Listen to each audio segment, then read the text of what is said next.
اور یہ تو ایسے محسوس ہوتا ہے کہ جیسے ہماری قوم پہلے کیا کرتی تھی، پہلے طوائف پر پیسہ لٹاتی تھی اور ان کے اور ناچ گانے پر رقص و سرود کرتی تھی. جی اب اس کے بعد میں ہمارے کچھ ایسے شعراء ہیں جنہوں نے اس کی روح کو پتہ نہیں جان لیا ہے، پکڑ لیا ہے جی. کہ ہلو، ہلو. السلام علیکم ورحمۃ اللہ وبرکاتہ. وعلیکم السلام ورحمۃ اللہ تعالی وبرکاتہ. خیریت سے حضرت غزالی بول رہا ہوں. اچھا اچھا، ٹھیک ہے. ہاں، اللہ کا احسان ہے عظیم ہے. اور طبیعت وغیرہ صحیح ہے حضرت؟ جی جی، اللہ کا کرم ہے. ماشاء اللہ. بریلی شریف میں ہی ہے؟ ہاں، بریلی میں. اچھا. وقت ہے نا حضرت؟ ذرا 2 منٹ کا کچھ عرض کرنا تھا حضرت. جی جی، بتائیے. ہاں، میں حضرت عرض یہ کر رہا تھا، وہ ابھی ایک مسئلہ ہوا ہے آج سوشل میڈیا پہ، شاید آپ نے دیکھا ہو. وہ پورنیہ کے علاقے میں ایک جلسے میں شہرہ صاحب اور شبیر برکاتی اور کفیل انبر بھائی، یہ لوگوں کے تعلق سے تو میں پوچھنا کچھ یہ چاہ رہا تھا حضرت. جیسے سوشل میڈیا پر لوگ ہر طرح کے پوسٹ کر رہے ہیں. کچھ لوگ ان کے مفتی شہریار صاحب کے خلاف پوسٹ کر رہے ہیں، کچھ ہوں، لوگ ان کے خلاف پوسٹ کر رہے ہیں شبیر بھائی اور کفیل بھائی کے تعلق سے. تو جی کچھ لوگ کچھ لوگ مجھ سے کہہ رہے تھے، پوچھ رہے تھے کہ آپ کا کیا کہنا ہے. تو میں نے کہا میں کم علم آدمی کیا کہہ سکتا ہوں اس کے بارے میں. تو میں نے سوچا کہ فری ہوں، تھوڑا سا مفتی صاحب سے بات کروں اگر فری ہوں گے.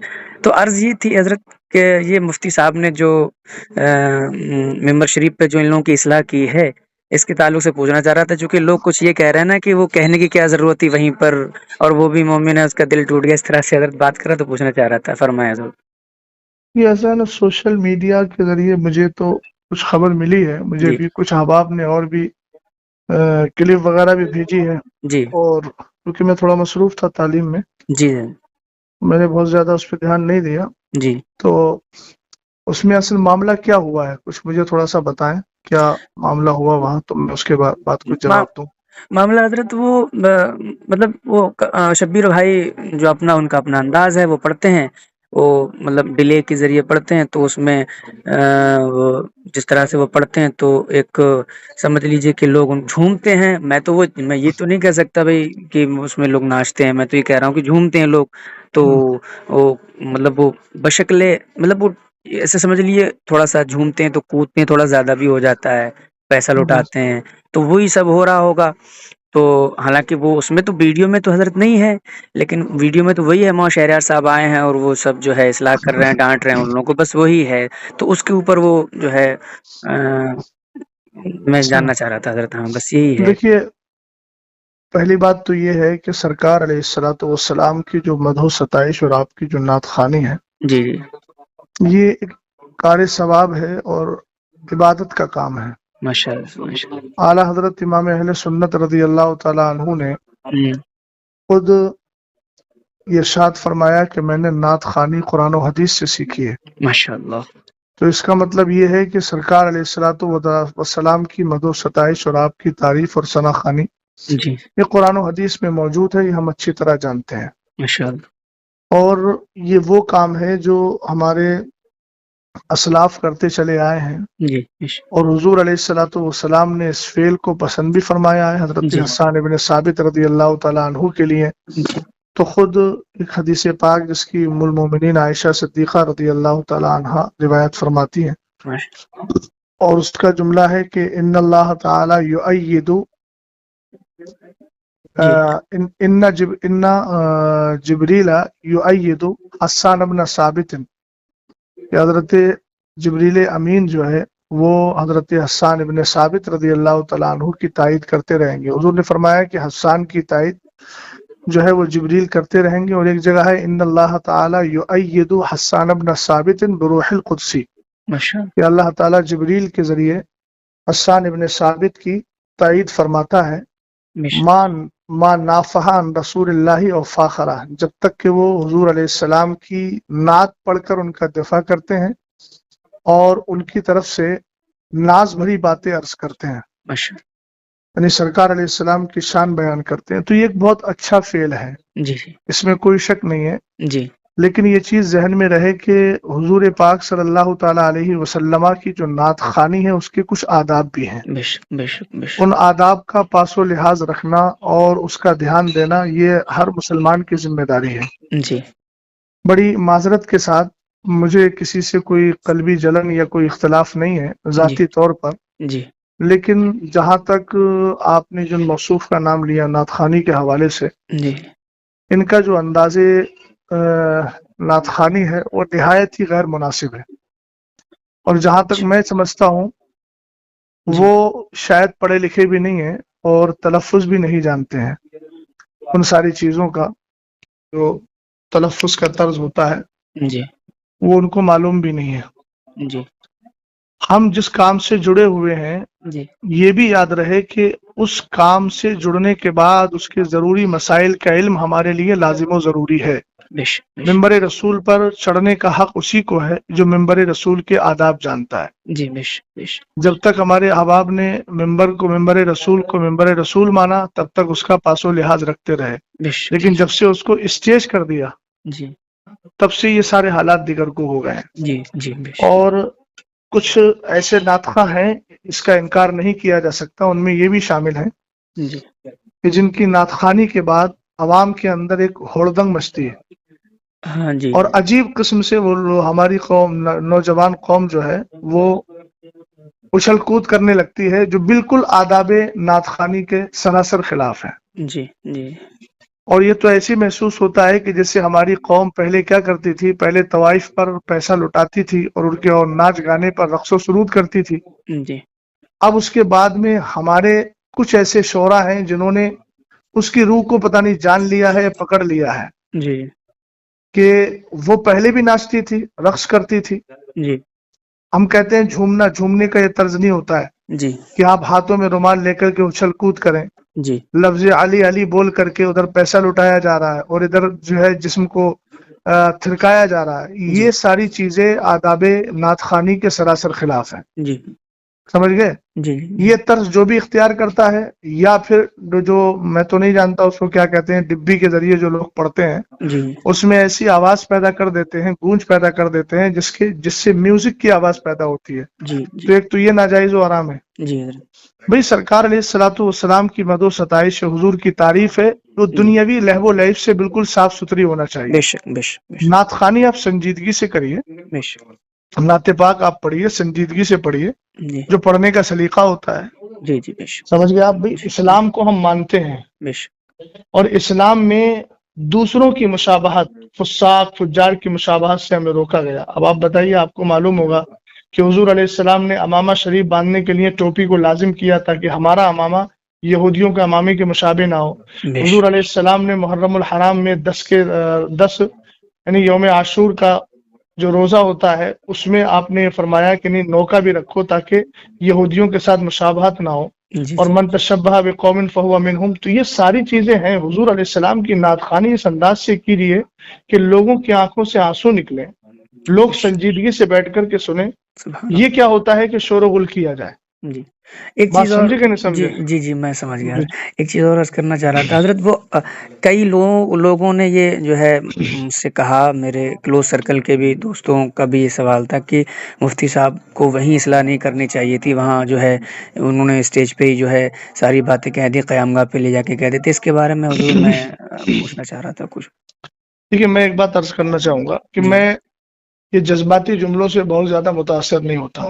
جی حضرت موصوف کو یہ انداز اختیار کیے ہوئے عرصہ دراز ہو گیا، جی اور شاید مولانا شہریار صاحب سے پہلے بھی بہت سارے افراد نے ان کے اندازے نعت خوانی کا رد کیا ہے۔ جی سمجھے کہ نہیں سمجھے؟ جی جی جی اور وہ انداز آپ عرصہ دراز سے لے کر چلے آ رہے ہیں، چونکہ آپ کو معلوم ہے کہ قوم ہمارا یہی انداز پسند کرتی ہے، اور ہماری نظر کہاں ہے، اس کی نظر کہاں ہے، وہ سب لوگ جانتے ہیں۔ میں کسی کے دل پر فیصلہ نہیں کر رہا ہوں، جی ظاہر کو دیکھ کر کے فیصلہ کر رہا ہوں۔ جی بات سمجھے کہ نہیں سمجھے آپ؟ جی جی تو جہاں تک مسئلہ ان کے انداز نعت خوانی کا ہے، تو جس طریقے سے محفل میں، مجمع عام میں بد نظمی پیدا ہوئی ہے، جی تو اس کی اصلاح کسی کونے میں بیٹھ کے نہیں کی جائے گی، اصلاح بھی وہی مجمع عام میں ہونا چاہیے، تاکہ قوم کو بھی معلوم ہو کہ تم نے جو کیا ہے یہ طریقہ صحیح ہے کہ غلط ہے۔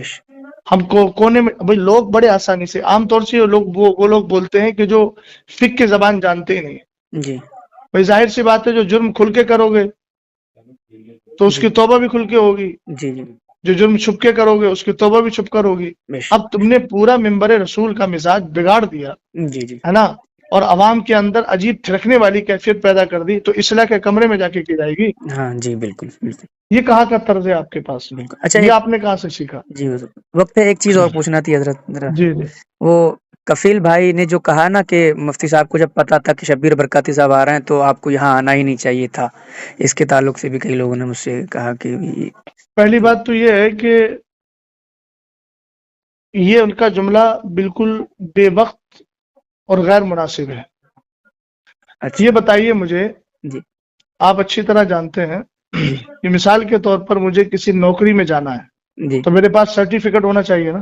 بالکل بالکل بالکل. سرٹیفکیٹ میرے پاس نہیں ہوگا تو مجھے نوکری نہیں ملے گی. جی اسی طریقے سے ممبر پر آنے کے لیے انہی لوگوں کی اجازت ہے جن کے پاس ممبر پر آنے کا سرٹیفکیٹ ہے علمی طور پر، بے شک بے شک جن کو شریعت نے بیٹھنے کی اجازت دی ہے. بے شک. سمجھ گئے آپ؟ جی بالکل. پہلی بات تو یہ ہے کہ جو طرز موصوف کا رہا جی یا موصوف جیسے حضرات، چاہے وہ نظما ہو یا شورا ہو، جی اگر شرعی اعتبار سے دیکھا جائے تو بہت سارے ایسے افراد ہیں کہ جو ممبر پر بیٹھنے کے لائق ہی نہیں ہے، جن کی جی داڑیاں کٹی ہوئی ہیں. جی جی سمجھ گئے نا؟ جن کا طرز حیات بہت زیادہ دیگرگوں ہے، تو وہ تو شریعت ان کو بیٹھنے کی اجازت بھی نہیں دیتی ہے. لیکن بہرحال وہ ان کا اپنا حال ہے. ہم انفرادی طور پر کسی پر حملہ نہیں کر رہے ہیں، جنرل بات بول رہے ہیں. جی حضرت. دوسری بات یہ ہے کہ ممبر پر اگر پڑھے لکھے لوگ نہیں آئیں گے تو جاہل آئیں گے. یہ کہنا کہ ان کو پتا تھا کہ مطلب وہ نہیں آنا چاہیے، اس کا مطلب تو پھر یہ ہے کہ تم ممبر کو پوری طریقے سے جاہل لوگوں کے ہاتھ میں دینا چاہتے ہو، اور ایسے لوگوں کے ہاتھ میں دینا چاہتے ہو جو قوم کو بالکل پوری طریقے سے رقص و سرود کی جو ہے وہ اس کے مزاج میں ڈھال دیں. یہ کیا مطلب ہوا؟ عربی ممبر رسول عالم ہی کا ہے، مبلغ کا ہے، مصلح کا ہے، نعت خواں کا بھی ہے، مگر ایسا نعت خواں ہونا چاہیے جس کو نعت پڑھنے کا سلیقہ ہو، جس کے اندازے ثنا خوانی سے لوگوں کے دلوں میں ایک محبت بھی پیدا ہو اور بڑی سنجیدگی کے ساتھ، متانت کے ساتھ وہ نعت خوانی کر رہا ہو. تو یہ تو کہنا کہ بھئی جو اس کا حق ہے، جس کا حق ہے وہ تو آئے گا نا. ہونا تو یہ چاہیے تھا کہ ان کو معلوم تھا کہ مولانا صاحب آ رہے ہیں اور وہ جو ہے اصلاح کرنے کی طرف مائل ہو جاتے ہیں تو وہ خود ہی نہ آئے. اور اگر آ ہی گئے تھے تو کم سے کم انداز اپنا بدل لیتے. بھئی وہاں ممبر رسول پہ علماء بیٹھے ہوئے ہیں، اہل علم بیٹھے ہوئے ہیں، تم نے سب کو جاہل اور گنوار سمجھ لیا ہے. بھئی اس طریقے سے ہڑدنگ ہوتی ہے. دیکھیں میں بھی اسٹیجوں پر اسٹیج کی دنیا سے، جو لوگ دنیاوی اعتبار سے اسٹیج بولتے ہیں، حالانکہ وہ ممبر رسول ہے، میں بھی ممبر رسول کی دنیا سے جڑا ہوا ہوں. جی بات سمجھ گئے نا؟ ہاں بالکل. جی حضرت. ہاں، اس لیے میں بھی حالات کو جانتا ہوں. یہ سراسر غلط حالات ہیں اور اہل سنت والجماعت کا غلام غوث بھائی بہت زیادہ نقصان ہو رہا ہے. یہ ساری آڈیوز ویڈیوز وغیرہ غیر مقلدین وہابیہ لیتے ہیں اور کہتے ہیں یہ ہے سنیوں کا اسٹیج، یہ آپس میں اختلاف ہو رہا ہے. سمجھ گیا؟ دوسری بات یہ ہے کہ آج بدعقیدہ حد درجہ بڑھتے چلے جا رہے ہیں. رافضیت ہے، نیم رافضیت ہے، غیر مقلدیت ہے، وہابیت ہے. یہ جو ایسے نعت خوانوں کو بلا کر کے گھنٹوں گھنٹوں پوری طریقے سے محفل کو جو ہے وہ عجیب کیفیت میں ڈھال دیا جاتا ہے، اور اس کے بعد پھر بالکل جب انسانوں کی عقلیں کام کرنا چھوڑ دیتی ہے تب خطیب کو لا کے بٹھاتے ہیں. عزیز، سب سے بڑا نقصان اس سے یہ ہو رہا ہے کہ میری قوم دین سے بالکل جاہل ہوتی چلی جا رہی ہے. دیکھیے ان کے پاس نا مدرسوں میں آنے کا کوئی ٹائم ہے. جمعے کے دن نماز پڑھنے آتے ہیں تو کب آتے ہیں؟ جب ممبر رسول پر اور ممبر پر جو ہے وہ خطیب اور امام بیٹھنے والا ہوتا ہے خطبے کے لیے. جی ان کو لے دے کر موقع ملتا ہے دین سیکھنے کا جلسوں پر. جی حضرت. اب جلسوں میں بھی یہ ماحول آپ نے قائم کر لیا تو کیا کرو گے بھائی؟ قیامت کے دن کیا کس طریقے سے رب کی بارگاہ میں دکھاؤ گے؟ کم سے کم ان ممبروں کو اور ان پاکیزہ محافل کو تو اپنے اس طرز سے الگ رکھو. کم سے کم دین سیکھنے کا موقع مل رہا ہے تو علماء کی کثرت کے ساتھ تقریریں کروا کر ان کو دین تو سکھاؤ. نعت خوانی کرنا ہے، الحمدللہ کار ثواب ہے. یہ تو بڑی آسانی سے لوگ کہہ دیتے ہیں کہ حضرت حسان ابن ثابت رضی اللہ تعالیٰ عنہ کی سنت ہے، حضور نے ان کو ہدیہ دیا تھا. تو کم سے کم حضرت حسان ابن ثابت کا جو طرز تھا اور آپ کا جو انداز تھا ثنا خوانی کا، ایک بار اس کو بھی پڑھ لیں. دیوان حسان کے نام سے بہت سارے دیوان موجود ہیں، ایک بار اس کا بھی مطالعہ کر لیں. اپنی بات کو مضبوط کرنے کے لیے ایسا نہ ہو کہ صرف حضرت حسان ابن ثابت کا نام استعمال کیا جائے. حضرت حسان ابن ثابت رضی اللہ تعالیٰ عنہ کا جو طرز تھا اس طرز کو بھی اختیار کرنا چاہیے نا. جی جی بالکل. پتہ نہیں کون کون سے کلام پڑھے جاتے ہیں، کون کون سا طرز اختیار کیا جاتا ہے، کون کون سی جو ہے وہ کیا بولتے ہیں، کون کون سے حالات میں لے جا کر کے قوم کو ڈال دیا جاتا ہے. تو یہ سب غیر مناسب چیزیں ہیں. سمجھ گیا آپ؟ جی ان ساری چیزوں پہ جب تک روک نہیں لگے گی اہل سنت والجماعت کا نقصان ہی ہوگا. اللہ تعالیٰ بس صلاح اور فلاح ہم سب کو عطا فرمائے. جی یہ جملہ حضرت اچھا لگا آپ کو. یہ سچی بات ہے. یہ اہل سنت کا حضرت بہت نقصان ہے ان جیسے معاملات سے. میرے کئی دوست آپس میں ہی جو ہے بحث کر رہے تھے, اسی لیے میں نے حضرت جو ہے میں نے سوچا کہ حضرت سے جو ہے چلیے اچھا رہنمائی لے کیا لی آپ نے. جائے. ٹھیک ہے حضرت, دعا کر دیجیے گا میرے لیے. اللہ تعالیٰ ہم سب پر فضل حضرت خاص میں فرمائے. ریکارڈنگ کر لی ہے, اگر آپ کا حکم ہو تو سنوا دوں لوگوں نہیں کو. ریکارڈنگ کر لیا تو کوئی ایسی بات تو الحمدللہ میں نے بولی بھی نہیں ہے, جی اور بات ٹھیک ہے. ٹھیک ہے حضرت, ٹھیک, سچی بات شکریہ. کہیں بھی پہنچی اچھی بات ہے. جی اللہ تعالیٰ فضل فرمائے. ہاں. چلیے